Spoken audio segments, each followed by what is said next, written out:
From the sands of Tatooine to the ocean views of Naboo, across the stars to Mustafar, we bring to you the Moose Too Far, a Star Wars podcast. I'd love to take credit for that name, but I cannot do so. That would be my co-host. We haven't had much time to get together lately, and this is the first actual official episode of Moose Too Far, a Star Wars podcast. Joining me for the first time in a long time, it is my good friend from across the stars, Ian. What's going on, man? Hey, it's good to be back, man. It's good to see you. It's been a lot's been going on, a lot, and I'm excited to see the logo up here. I actually can't even take full credit for that. Absolutely can't. I have a group of teachers here, and we just spend lunches together and sit and talk. And I remember I just threw it by somebody once. It's like, man, like I want it to be like punny, like in some way Canadian, in some way like just tongue in cheek. And I was like, I wanted to be like Star Wars podcast. Oh, Star Wars podcast, like a Star Wars podcast. Like, yes, that's great. And it's kind of stuck with me since. And we had a lot of working titles at one point, you and I. And it was still the thing that in the back of my mind, I'm like, it has to be that. It works for both of us. It's a good one. It's funny. Yeah. It's clever. I think we run a fairly easygoing show, and yet are pretty, I would classify us both as fairly diehard Star Wars fans. So to be able to do it, but in a little bit of a lighter way is nice. I think sometimes people fall into the trap of taking things maybe just a touch too seriously as we get ready to talk about what is obviously the most serious piece of Star Wars content they have ever put out, man. Andor, before we get into the show, let's rewind like 4 years ago when the show's first announced. I think it was 3, maybe it was 4. I think it's 3. I think 4 would scare me. It's at least 3. Your thoughts when they announced this show? Because I can tell you mine weren't very good. No, I was going to say completely agree. Like it's the idea of this character that we barely got to know. It took a long time and many rewatches for it to really sit with me and be like, hey, like this character has depth. And with the amazing acting job as well by Diego Luna, like it's he sells the character's emotions so well in certain pivotal points in Rogue One where it's like you see it and you're like, damn, like he's telling you there's more. And it's cool to finally be here and seeing it. But I absolutely, when it first announced, I was like, really? Like, I don't know how this could be bigger, better. We got the story that Mon Mothma told us about, except there's still no Bothans for whatever reason. I wasn't looking for it way back when. How about you? You're muted. Man, always happens. I try to mute myself to make sure the sound quality is good and they don't pick up the screaming toddler a couple rooms over. But sometimes you just forget to do that. Look, I thought this was the Star Wars show that nobody asked for. Why do we need it?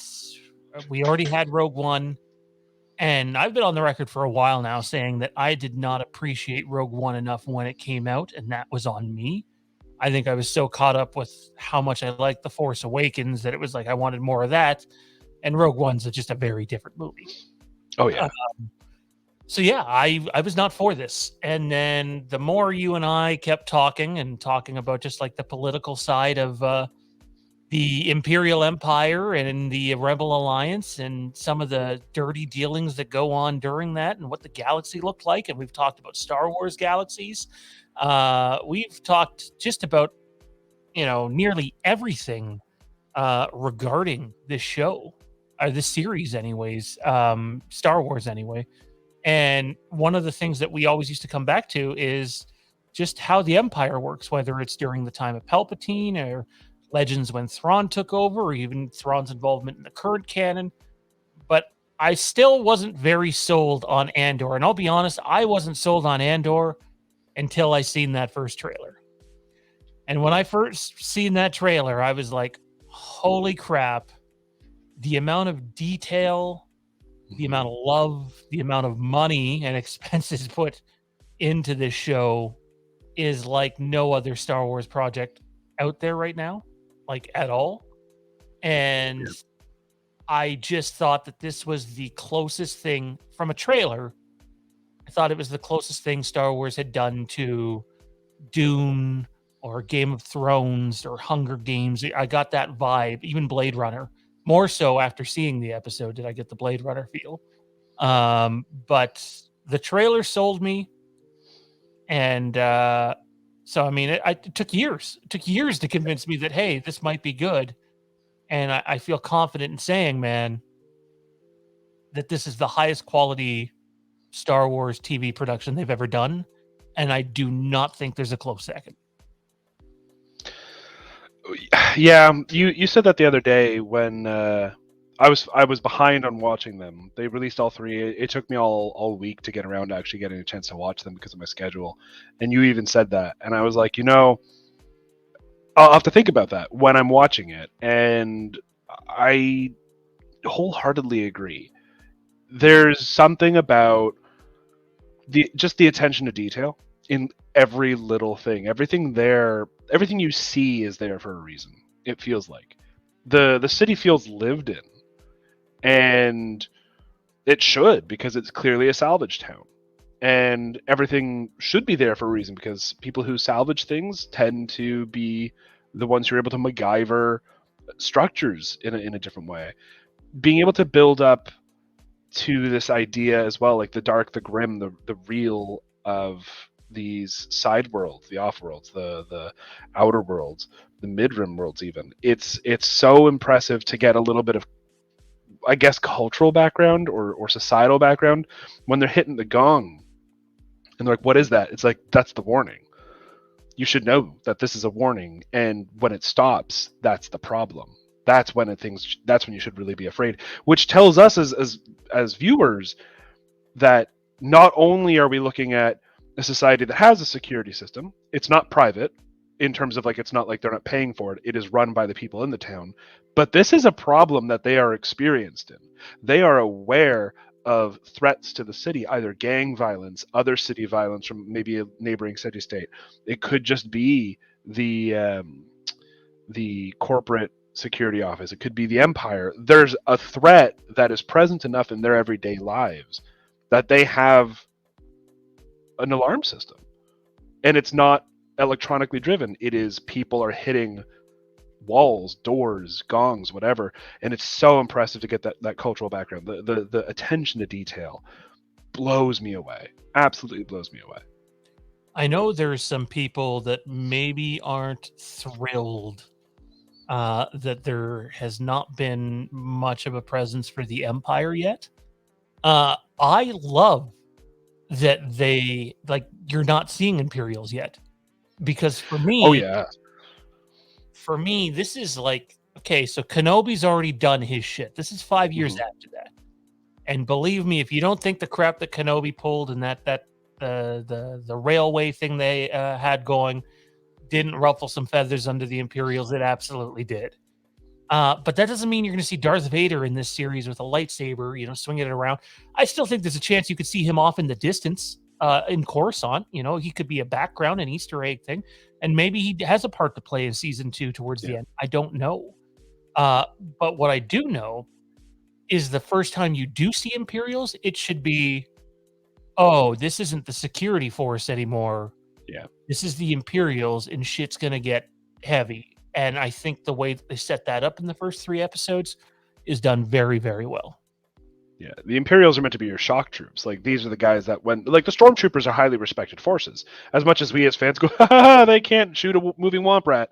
Like it is, they're the shock and the awe. And when we see stormtroopers, it should be the moment that um, for a very very dated reference, Tron Legacy, even like it's not as dated as Tron, but the date like when Flynn shows up and everything just stops, the music changes, the like you could see the difference in the people around. Like it should be like that when stormtroopers show up, everyone should freak out, everyone should stop, and I'm hoping that continues. I'm hoping that we get that because I've been loving the lack of Imperial presence as well.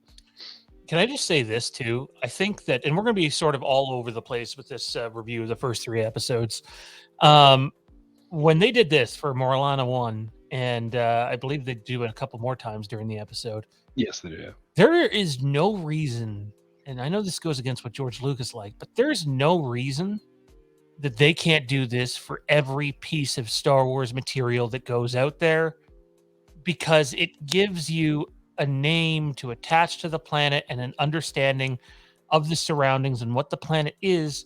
And there's no reason that you can't do that for 5 seconds on every TV show you do, instead of everybody scrambling to the internet afterwards and being like, okay, so what planet were they on? Because they never mentioned it. It takes 5 seconds. Blade Runner does it. Dune does it. It, to me, it adds all that much more. And this being the opening shot of Andor, I thought was absolutely spectacular, man. I was in, like, I was in at the trailer, but knowing that they were going to go about it this way. And another example of it is Tim, with the, instead of just seeing stuff that we can't read, this comes up on screen. And I know it's very un-Star Wars like, but you know what? Sometimes you need to grow and adapt and try new things while still firmly being cemented in the Star Wars galaxy. And I think this show does all that. But I do think there's some things that are rubbing some people the wrong way, and these are just two of the small things, with the text coming up on screen for what was on the message, and then where they are with the planets. I think both are a good idea, personally. The on-screen message makes me think a little bit of Scott Pilgrim, like kind of like the comic little like pop-ups. I'm not against it when it's used well. I think that the better way would have just been to show the like console or something like that, right? Like to show it visually. The downside of that, of course, when you show it visually, it would have to be written in Orbesh, but then they're writing it in English. That'll cause another kerfuffle for people. The on-screen planet date locations, I think that is prime. I'm totally fine with that. We're not on Tatooine anymore. We're not on, and they've always found a way of mentioning the planets they're going to in the series, anyways. Right? You're on Hoth, they say Hoth. Right? You're on Tatooine, they say Tatooine. You're going But to not go to so much in Utapau, the you go to TV Utapau. series. Sorry? Like, not so much in the TV series. Like, I can No, say, that's fair. tell you, I have no idea where Kenobi and Vader fought at the end of Kenobi. No idea. I have never looked it up. No idea. But yeah, so that's kind of my point, is like these big named planets that we're used to from the movies, is like they make a point of explaining Geonosis on Tatooine. Like even when they find that they're going to Geonosis, even Obi-Wan talks about it. Right? And so that kind of thing, we understand what's happening. When we're showing up like this on these mid-outer rim planets that have no major existence in the overall well-being of the galaxy, we have no idea who these places are, what these places are, and having that is so key for our understanding, right? It helps us get more into it. Yeah, no, I totally agree. And like the Oh, I we're love that. watching I Andor love this walk shot. through the town. Mhm. It is incredible, and I want to bring something up because I've seen some of this discourse on social media, and not just that, some other Star Wars podcast, and one that I actually quite like. And a lot of people want to remain adamant with the whole George Lucas Star Wars is for kids, but my counterpoint to that is those kids grow up and they still want to love Star Wars, and it's great to have Star Wars that's meant for their kids, the next generation. They can get into it, but they should also, guys like our age and older, should have something that's a little more directed towards them too, because there is an audience there as well. And I know there's people already fighting about this, that oh, it's still just a kids show, it's just for more sophisticated kids. And I'm gonna fire back against that and say, I don't want my 8-year-old talking about a brothel. I fucking know that much for sure. And to be clear, I don't know where Ian falls on this, but this is not a kid show. This isn't anywhere close to a kid show. Um, and the subject material, some of it's sensitive, I think, plays to that. And you can just tell it's geared towards an older audience, with just the acting, even like all the acting that's done in the show. They're all character actors. A lot of them you've probably see and hear and go, where is that person from? And I'll tell you to go to Yeah. Game of Thrones because there's a bunch of Game of Thrones actors in this. Yep. So to me, this is not a kid show. I'm not saying it's Game of Thrones, man, and we're not going to see Luke and Leia getting it on, um, but it's definitely geared towards an older audience. And I just think the people that are pushing, no, it's still a kid show, it's still a kid show, just to protect the George Lucas way of things. I don't think they're helping anybody. They're just barking up the wrong tree. I mean, the second that they mentioned broth, I had a feeling I knew what it was, but the second that they make it clear and don't try to call it any other term and just flat out say, no, it's a brothel. That should be your okay. Yeah, no, this is an adult Star Wars show. And I'm okay with that. Where do you fall on that, man? I'm fine with there being a divide. I'm fine with there being, hey, these are the kids' books, the kids' toys, the kids' shows, the kids' games. That's fine. These are the adult shows, the adult books, the adult whatever. That's fine. But I don't think this is not for kids. And I mean, like, you and I have very different perspectives on what is and what isn't for kids, as you're a parent and I'm a teacher. Where I think that we as adults, we forget what we remembered as children or understood as children. I go back sometimes and I watch these old movies that my parents sat with me to watch, and my parents were uber religious. And there are some things that, like, years later I look back at and I'm like, they let me watch this. And as a kid, I was like, fun movie, and I didn't understand any of it. And I think that we forget that. No kid walks up to you and is like, I know what a brothel is by just them mentioning it. To them, he went into a place. It was dark. There were two scary guys. They probably don't recognize anything happening on the side because the characters are so front and center, and they're talking and they're listening to their conversation about his missing sister, which is also not mentioned again for the whole show so far, which is interesting. And yeah, it's. I don't think it's too much for kids yet. I think scary gets a little hard for kids. I think gore gets too hard for kids. Obviously, but like sexual displays gets too much. But just mentioning, like, hey, you're in a brothel. Oh, would you like to sit with this pretty girl here or pretty guy here? Whatever. Kids don't understand that. I think it depends on the age range. Like I found out that my Sure. 14-year-old, I did not expect him to be into the show at all. We talked this weekend, and he's like, "So I seen Andor." I'm like, "Oh, okay. What do you think?" And he's like, "I actually really love it." And I shouldn't have been surprised because he loved the Batman too. I think he's at that age where his tastes are changing a bit. When I say kids, I mean I don't think you can sit a 5 to 8-year-old or 5 to even 10-year-old in front of Andor and expect them to get any level of enjoyment out of it compared to, say, The Mandalorian or even Obi-Wan Kenobi. And even some of Kenobi, I Fair. thought you early on. Well, that's fair. There's less for them to grab onto emotionally, right? So in that case, yeah, you're right. I was thinking in more of the terms of like what is okay and is not okay to show kids. Um, I think, yeah, in that sense, in terms of like the availability for their intelligence to understand it, then yeah, like there's no Grogu, there's no Baby Yoda for them to be like, oh, that's so cute, like little Baby Yoda, because like that's gone. We don't have that. We don't have any. Oh, we got the droid. What's the droid's name again? B2 EMO.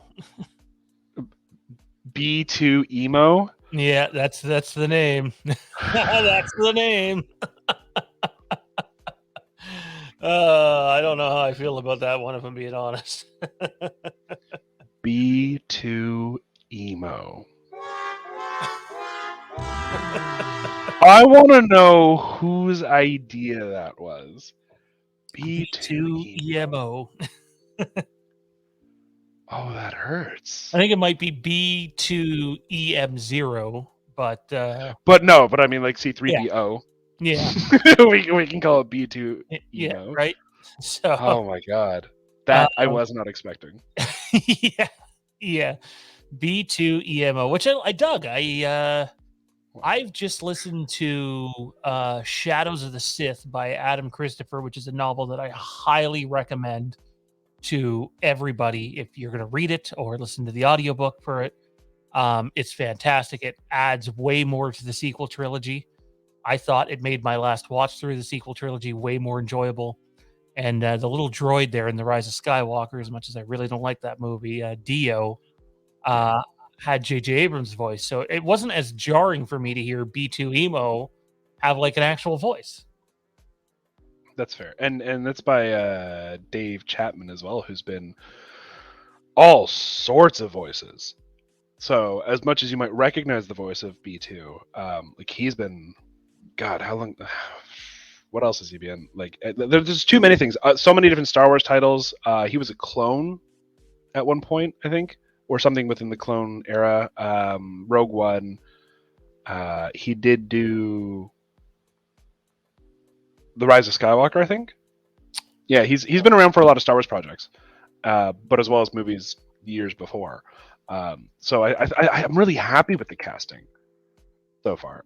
Uh, No one has really made me go like, nah, I don't know yet.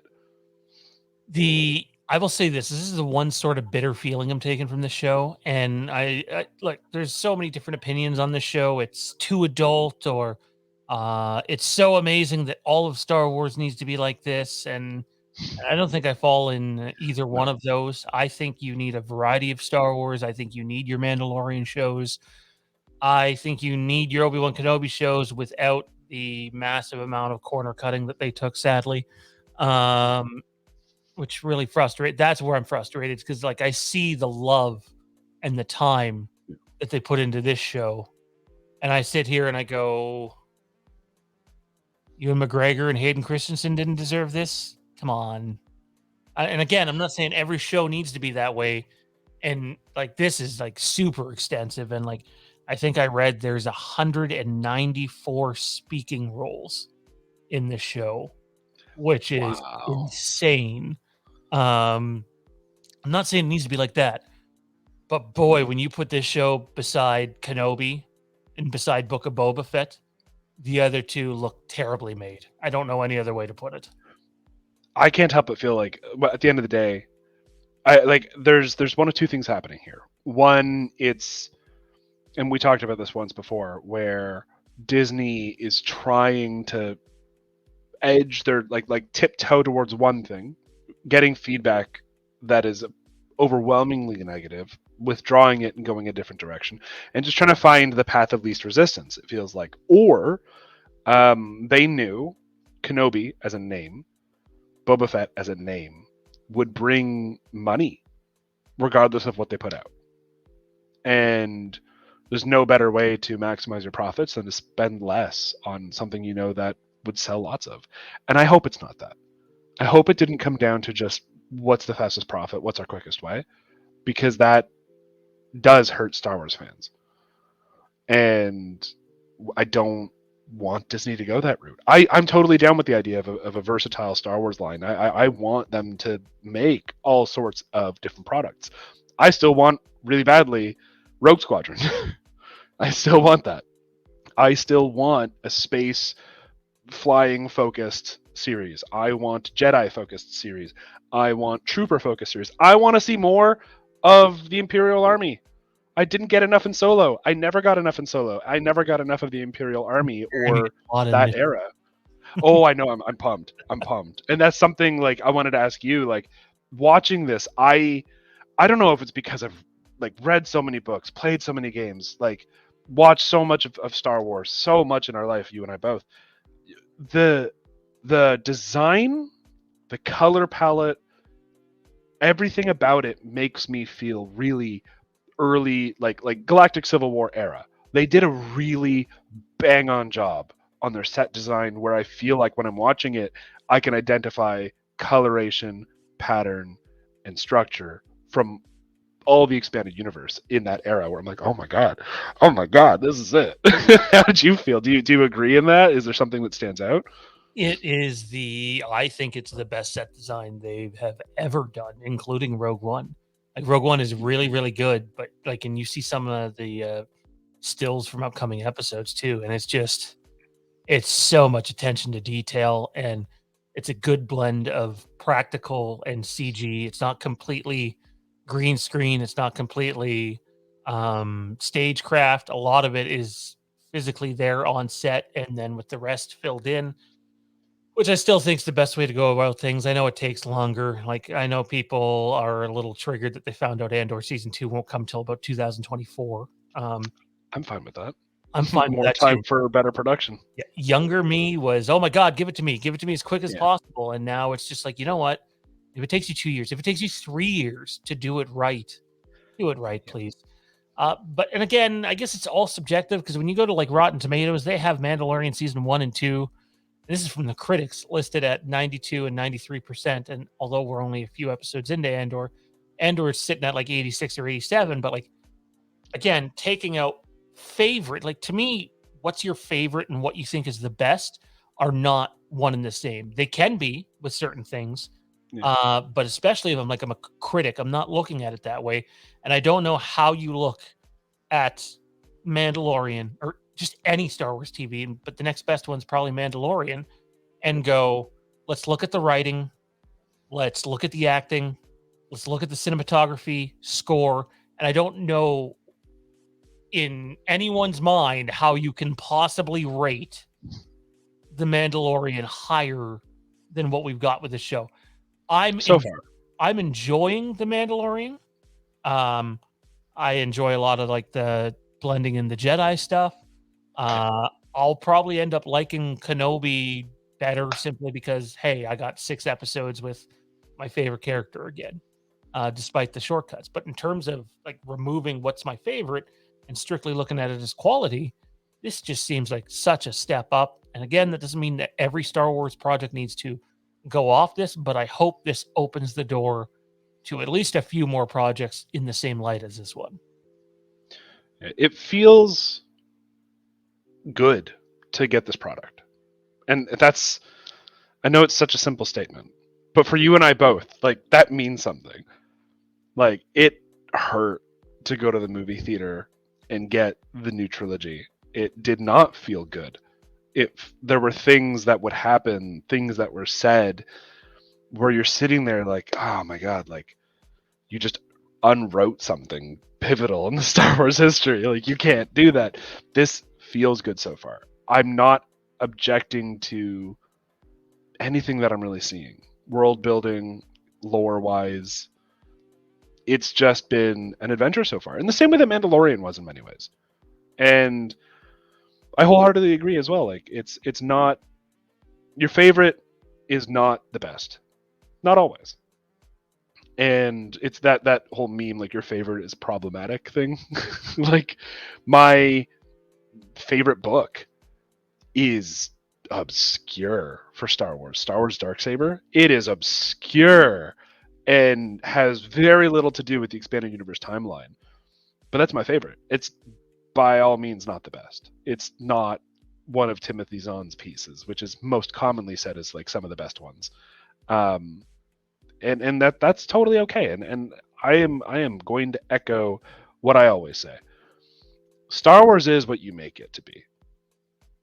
Whether it's a favorite game for you, a favorite book, whatever it is, how deep you get into Star Wars or expanded universe is how deep you go. And that's great. As long as you don't put someone else down for their opinion on what is good, what isn't good. You probably have a better opinion on or a better view of this than I do because I never got to play this game that I'm going to mention. But while watching Andor, I thought to myself, I know there's some people being like they've never seen this in any form of Star Wars media, and that's not true because if you read a Star Wars book, not all of them, but a lot of them, they deal with very mature content, and some of them are written very well, and there's all sorts of details, and there are normal people in these books too, not just higher ups. The closest thing that I've experienced, watching Cassian go through different places, or even some of the other characters is like, hey, this feels like I'm playing live action Knights of the Old Republic to an extent. And I'm like, except for that, you're almost always somewhere special, except for with Star Wars Galaxies, you were legitimately just like a guy in the universe at times. Yeah, yeah. It's that's something that I've been drawn to, and I mean this was something with Mandalorian that we talked about when Mandalorian came out was the idea that this is just a dude. Like he didn't even know who Ahsoka Tano was, and everyone's like Ahsoka Tano, and he's like, no. And they're like Ahsoka Tano, he's like, who that? Right? I am here. I have a bounty. I have saved this bounty, and I just want this child to be safe. That's all I want. And Mandalorian was great for that. And this is something we talked about this when we first watched the trailer for Andor. I just want the politics of it, the idea of it, like the people who build the rebellion. It's not Luke Skywalker. This is a kid who grew up on a farm who just ends up in an X-wing at the right place at the right time. So as much as he's the big hero, he is at the right place at the right time. That's it. If he was there a day later, they were doing the Death Star without him, you know, and people forget that, and so they overblow the idea of a hero. Cassian's not a hero, and he makes that very clear in Rogue One. He's like, I'm not a hero. I'm just a guy who has a job, and he's going to get the job done. Because if I don't, people die. And I love that. And I'm so happy that everyone so far in this show, there's no one that like stands out. Even the guy who works for Premor, what's the captain's name who's going down to like leading everyone? Yeah, the fellow on the right, not Alex Ferns. I think it's Karn. His name's Karn. He's played by Kyle Soller, which sounds like a Star Wars name, but Cyril Karn. Yeah, I see it here. Yeah, just like when he does his motivational speech, and everyone's like, "Oh, wow!" Oh, like everything about his character is just so amazing. When he goes to see his supervisor, he's like, "Did you tailor your outfit?" Yes, sir, I did tailor my outfit. I love it because that's about as petty as like some people would be, especially like someone with his personality, where he's like, "I am like going to go down here and catch this criminal." And oh god, it's been great. Everyone is just trying to find their place in the universe. It fits so well. Yeah, I found it very compelling. It would have been really easy to go out there and give them a rah-rah speech, and he rallies up the troops, and instead you're just kind of like, who the fuck is this guy? And even though he's been a point of interest in the show, it was still like, oh, well, that went abysmally. And I like that. And I do think Tony Gilroy deserves all the credit in the world for that in terms of the writing on the show. I know there's people that give him grief because he's not interested in giving you a bunch of fan service, and he's not interested in giving you a bunch of Easter eggs, although there are Easter eggs in this show, people. That's why they have a story group. And I'm going to tell you, when they get to the Coruscant episodes, use your eyes, look around, and watch very closely. Some of it's already been spoiled just because of trailers, and there's certain things in those trailers that people have picked out. I think he just wants to make the best show that he can set in the Star Wars universe, and I don't know if there's enough of that drive with some of the Star Wars projects that have come out. I think it's something that it's lacked, and he just is willing to push the envelope a little more and not cater to having to, have X, Y, and Z in it because they have to be in it. He's just gone to tell a story about how normal people fit into this, war that's breaking out, basically. And I dig that. You mentioned characters, man. I want to take some time here and talk about some of the characters. Yeah. And I think we got to start with this guy because Diego Luna has been amazing. Absolutely incredible. Absolutely, yeah. I thought you were gonna keep going. No, he's just absolutely incredible. No, I just God, his facial expressions, his presence. He's just amazing. He's just fun to watch. He's interesting to watch. I think that's really what it is. He's not a boring actor, and I'm so glad that he's been given the second chance to play Cassian again. It was already a well acted character while being extremely minor to the whole plot of Star Wars and Rogue One. He just did it so beautifully, and being able to see him come back again, reprise the role, and do it for longer, I'm more than pleased with his performance so far, and I can't wait to see what else he has to do. Absolutely, he's given a ton to chew on. I think his chemistry with Bix is very noticeable. I thought once we finally got to the him and Luthen part, it was so incredible. It was like a friggin' chess game that's going on there, and it becomes very clear who has the upper hand in that game. And I thought it was done so well. And that brings me to my next character, who I wish we would have gotten a little more of in the first 3 episodes, but hopefully he has a bigger role to come here, and that is Mr. Skarsgård himself as is it Luthen? I think I might have said Luther, but I think it's Luthen. Yeah, you did say Luthen. Luthen. Okay, I think he's been absolutely fucking incredible every time on screen. He's been compelling. I love when he's just on the public air transport and or public speeder, and like you can tell he's getting annoyed by the guy that won't leave him the fuck alone.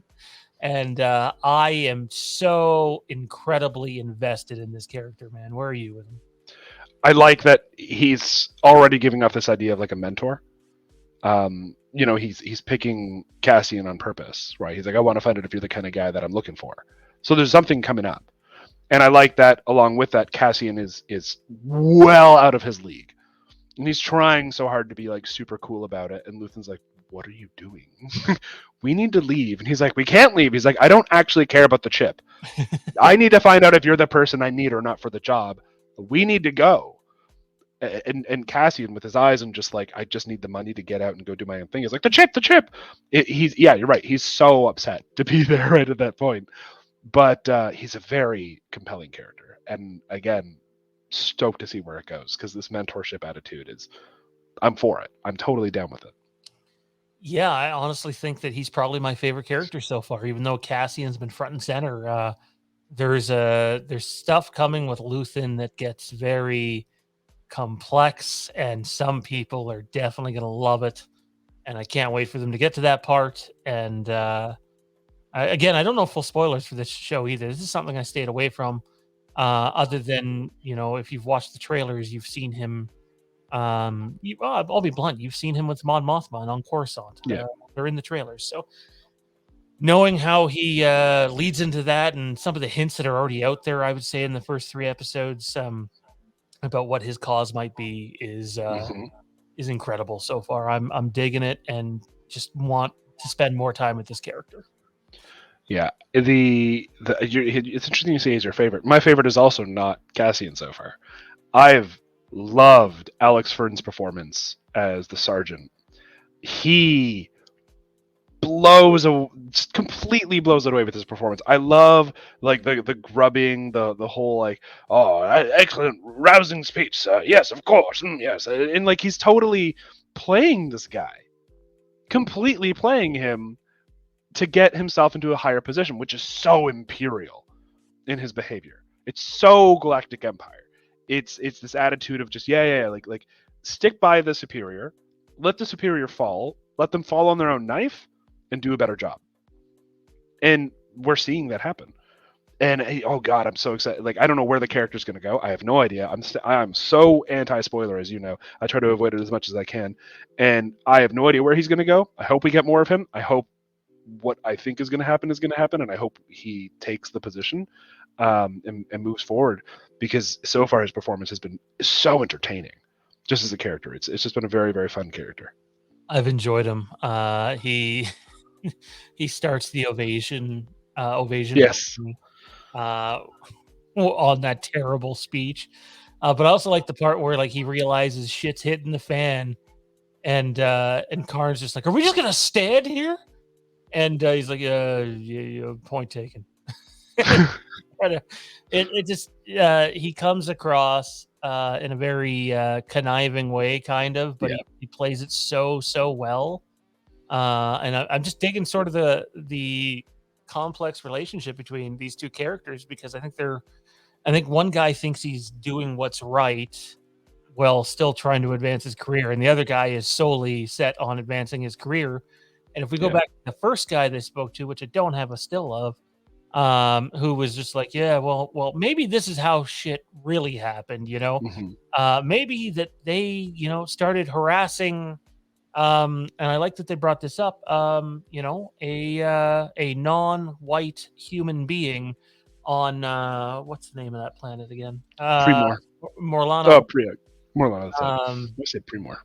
And he brings up that this is probably how it went down. And to be honest, he was exactly right with how it went down. Mhm. They got in over their heads. But I thought his performance, although it's only one scene, was very well. He also plays Royce from the Vale in Game of Thrones. So he's taking Uh, care of I want to watch how I word this here because I can't remember the character's name, but the I'm kid trying to who's find it now. breastfeeding far too late, and Littlefinger throws his mom out the moon door, and Royce sort of takes over for the Vale there and ends up being a guard to Sansa for the rest of the show. But he plays him and does a very good job with it. Uh, his Rupert Van Sistart and Chief Hine, and he played Yoan Royce in Game of Thrones. Yep. So it's there's a bunch of character actors all over this show. I'm going to touch on that in a little bit, though. Dude, what do you think of Tim? Our boy Tim. What a very plain Star Wars name, Tim. That is Star Wars, though. Star Wars has been like that for a long time. I mean, like they do the crazy last names, but the first names are always something that's easy to grab, right? And yeah, it's so far. I'm holding off on who we're gonna get and who we're not gonna have for long because it's not. I'm not sure we're gonna have everyone forever. Um, I'm not. I'm trying not to pick favorites, but I did. I don't know. I'm kind of at a loss for words of like my opinions on a lot of people. I don't know. I really don't know. Um, I thought what they did with Tim was interesting simply because obviously he's the rat. He gives Cassian up, yeah, and yet clearly jealous boyfriend type. And what he witnessed though in the cantina there, wherever they were, the bar, all he witnesses is, Cassian. It looks like he's almost making a move, if you will, reaches over yeah. for her hand. And gotta tell you, I don't consider myself a super jealous person, but if I seen that and that was the first thing I seen, I already had some suspicions. It sure as hell wouldn't do anything to settle those suspicions. So, and then No, and sorry, go ahead. at the end, he gets blown away trying to save Bix. And that's why I'm not picking favorites because people are dying already. I do like that in the writing. They do a good job of showing us as an audience that like he clearly misunderstood, Mhm. and that makes it a little sad for the audience as well when he does die. But he was not a trusting friend at the same time. Um, but it's cool that the writing's going in such a way, and I am a fan of the writing, and that's something that I keep thinking about as we're talking. I keep wanting to be like, that's the writing. That's the writing. Kudos to the writers. I mean, it's also the actors for showing the writing in such a way. But the writing team in this has been excellent. They really have been because the writing is what leads us to get to what we have. And so far, it's been a lot of check marks for me, checking a lot of boxes. Yeah. I'm digging it. One more character I want to touch on here is Yeah, Bix. What do you think of it's Bix? I thought that she was incredible and that her performance is very nuanced, and she's kind of stuck between a rock and a hard place a little bit, and she has some loyalty to Cassian, but she legitimately was loyal to Tim, yeah. and she sort of ends up with the raw end of the deal here. I'm not sure how much more we're going to see of her because she's left back on that planet, but I can't, I don't think her part's done, but maybe it is. I don't know. Yeah, I don't know how much more we're gonna have of her, which is a shame because she's done a great job of the character, and the character has been enjoyable. I like it. It's kind of a little reminiscent of Han and Korra, where two people stuck, friends. In Han's case, it's more than friends, Han and Korra, but it is a little reminiscent of that. I hope it's not the end. I hope it's not the end of what we see of her. I I keep thinking as well how like Cassian, his whole objective is still kind of undefined in the whole show. We know he's looking for a sister, but there's more that there could be to drive him because we also haven't seen or heard about his sister since that first episode when he's going into the brothel looking for her. It is his sister, he says, right? Yep. Yeah. and or how truthful that might be, or how much he might be deceiving them. But in the flashbacks, we see that he has a sister, and I want to talk about flashbacks in a minute too, if we have the time. But yeah, so Bix is definitely someone I don't know. I want to see more with the theme of Star Wars and the tropes of Star Wars. I think we could see more, but I don't think it'll be very much. Yeah, yeah. It's quite possible that all those characters that we met, those that lived anyways, through the end, uh, don't get end up getting seen again. Like they obviously banded together, and Mhm. we have his Cassian's basically adopted mom. Um, and the way the end of the third episode is shot with him leaving the planet both times, and the way it's cut together, like that's not typical Star Wars editing. And yet, I thought that it was so wonderfully done. It made the moment all that more emotional, and it's hard leaving people behind. Yeah. It's never easy, and at least it shouldn't be. And I thought that they did a really good job of conveying that on screen. I want to take a second here, more than a second, but I want to talk. We've been super positive about this, but I want to ask you if you have any dislikes or anything that isn't working for you so far on the show. And then I want to talk about your, favorite parts of the show. But I'm going to start with the dislikes. Is there anything to you that's just not hitting good, or that you'd like to see them improve on? I yeah, and it is actually the flashbacks. It's not that I dislike the flashbacks. I think the flashbacks so far have been Let me very. cut you off because that is mine too. So you go. You go. It's We're on the same page. I'm scared of what they're going to do with them. I genuinely the flashbacks have thrown the pacing a little bit, but they've told us a little bit more about why he stands out as an individual. It tells us his motivation to push against the Empire. We have those two things right there. Mining has destroyed his planet. He is from a planet that is not really inhabited anymore. It's uninhabitable at this point.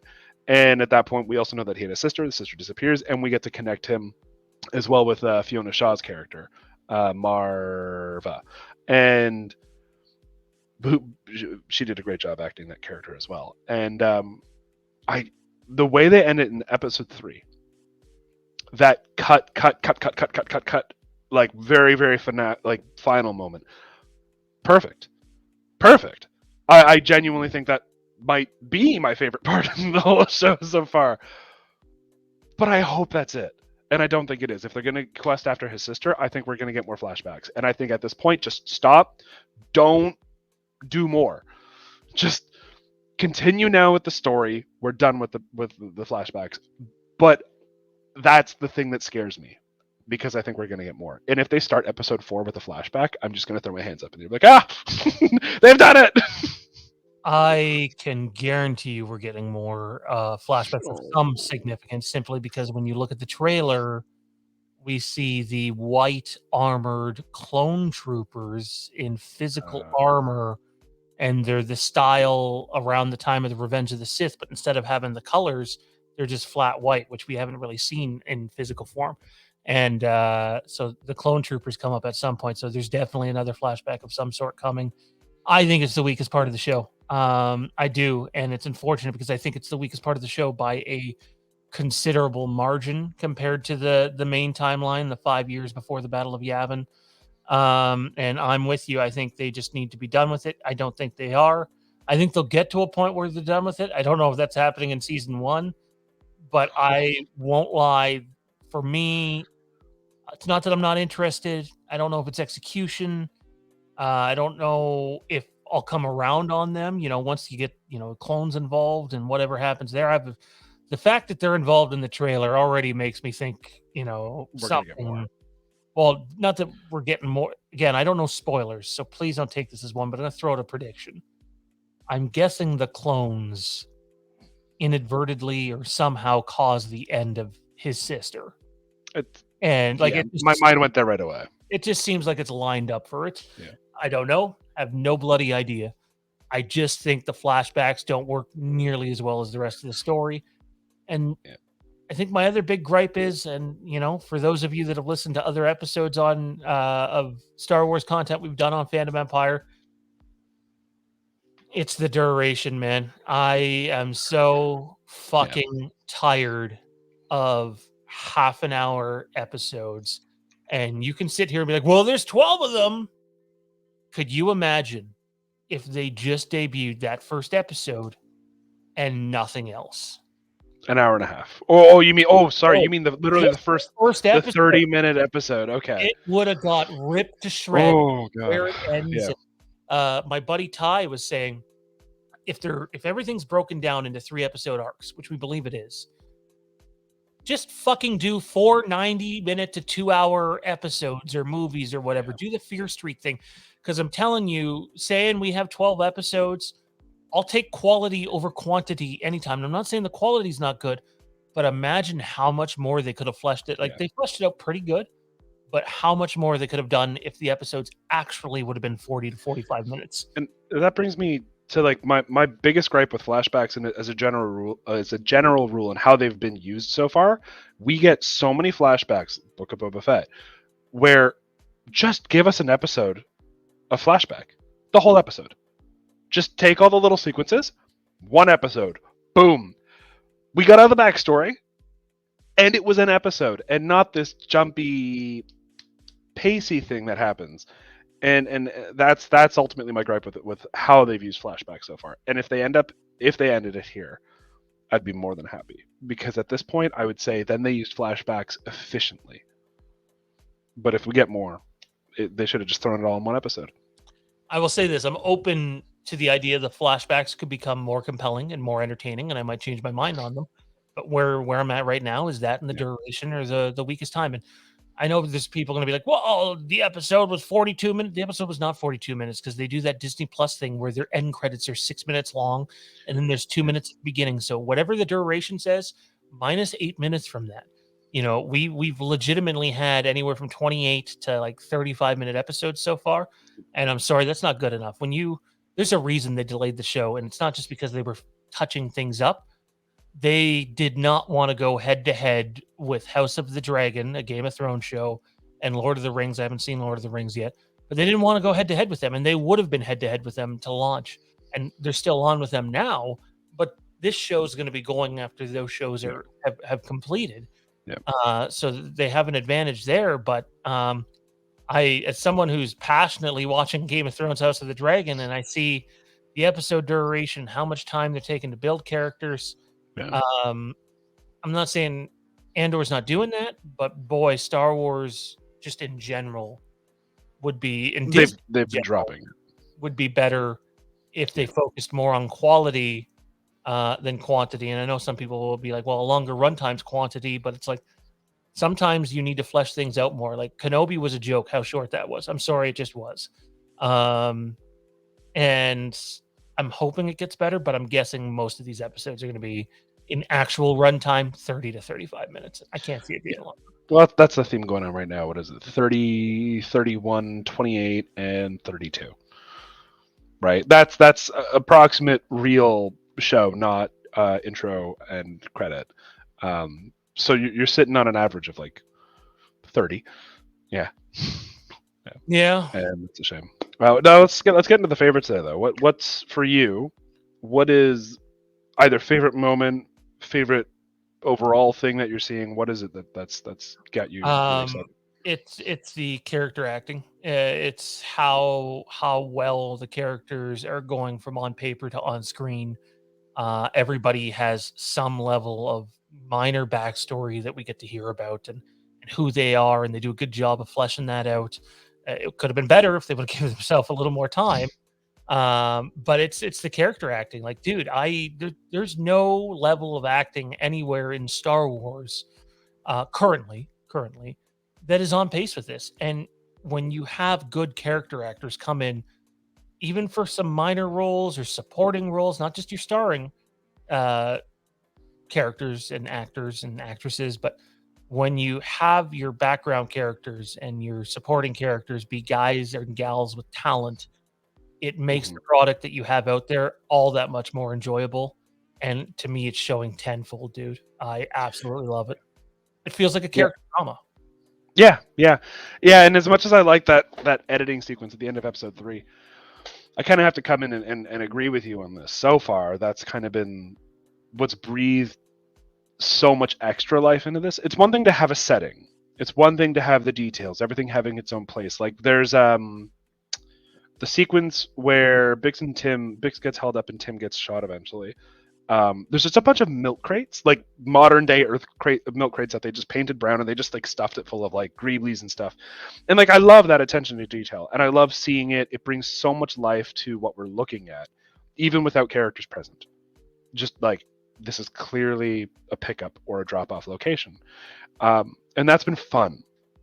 But the life that the actors are breathing into it, the life that the script is breathing into it, it really brings me back to like OT, brings me back to the original trilogy, where you had big actors, Shakespearean actors, coming out on set and knowing what it meant to have presence and gravitas. And it's so cool to have some of these actors with a lot of experience under their belts coming out and just killing it in a way that we don't often get for Star Wars anymore.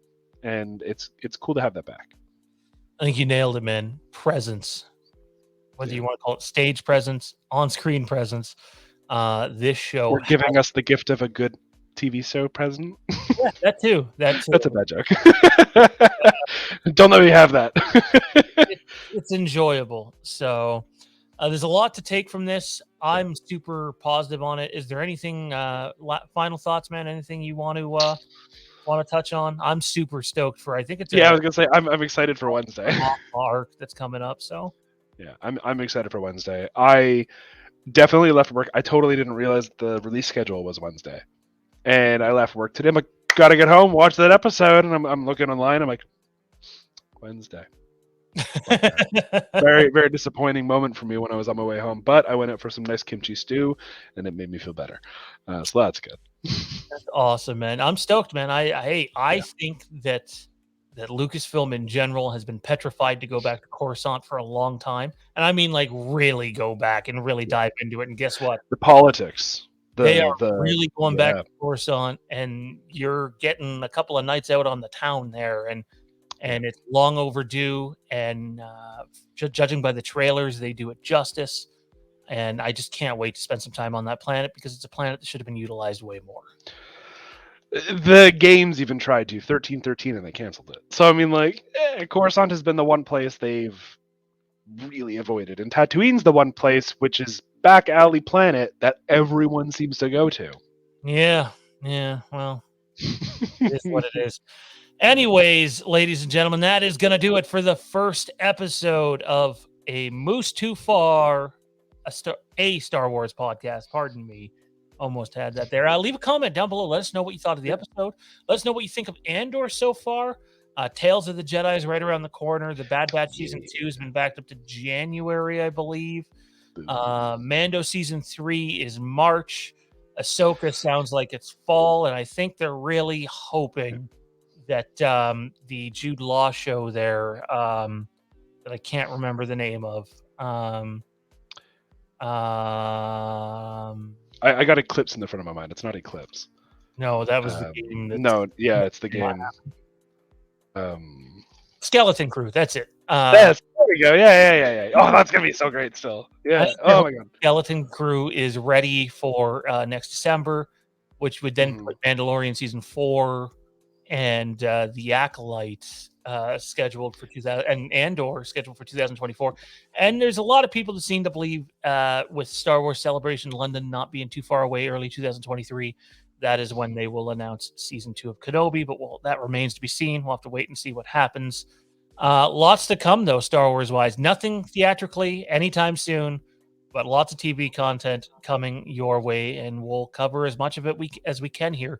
If you want to support the channel on another level, you can do so over on Patreon, patreon.com/Fandom Empire, because that is in fact the way. For Ian, I'm Sean. Big thanks to everybody else out there, and we'll see you next time on the Moves Too Far, a Star Wars podcast.